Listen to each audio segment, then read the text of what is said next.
Un incendie qui s'est déclaré donc cette nuit au sein de l'ambassade américaine. Elle a été touchée par 2 drones.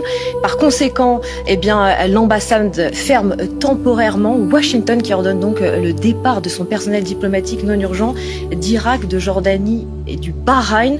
Jean-Mathieu aussi, le président américain qui appelle ses ressortissants à quitter tout le Moyen-Orient. Oui, tout le Moyen-Orient, mais surtout là, ce qui vient de se passer à Riyad est particulièrement important parce que il est vrai que les Iraniens disent on ne touche que des cibles américaines, qui n'est pas faux. Hein, depuis le début, ce sont des bases. Mais là, le problème, c'est que là, nous sommes au cœur d'une ville, au cœur d'une capitale et surtout au cœur de la capitale du pire ennemi de l'Iran, qui est l'Arabie Saoudite. Donc là, tout est fait en fait pour que ce pays s'engage aux côtés de ses alliés américains. C'est le but des Iraniens. Ils veulent que les partenaires du Moyen-Orient, notamment l'Arabie Saoudite, entrent dans le jeu. Là, les Iraniens vont vous dire, non, mais on a touché une cible américaine. Puisqu'il faut savoir que bien sûr quand c'est l'ambassade, c'est le territoire américain, mais en même temps c'est au cœur de Riyad. Et c'est le souci, c'est qu'à mon avis, les Saoudiens là aujourd'hui, on le voit depuis le début, n'attendent qu'une seule prétexte pour rejoindre cette coalition, pour aujourd'hui frapper l'Iran, même s'ils s'étaient entendus ces derniers temps avec Téhéran.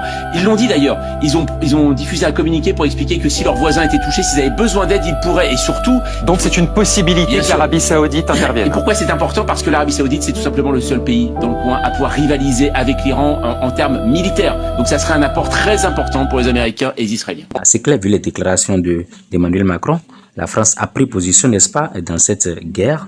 Alors la France se serait donc rangée du côté des États-Unis, s'il faut le dire ainsi. En tout cas, la France a décidé de faire des actions défensives, n'est-ce pas, de préparer des actions défensives, tout en attaquant offensivement pour réduire les tirs qui proviennent de l'Iran. Alors dans ce contexte, on voit quand même qu'une position a été adoptée par le président de la République. Wow! Oh! What the? Holy shit! No fucking way! Oh shit! Oh shit! No, baby! Oh no! Are we dangerous here? Yeah, we're dangerous. Oh my god! Oh dear! Are you filming? Yes, I'm. It's burning. Look at it. The smoke. Oh, it's getting worse. Everyone's running.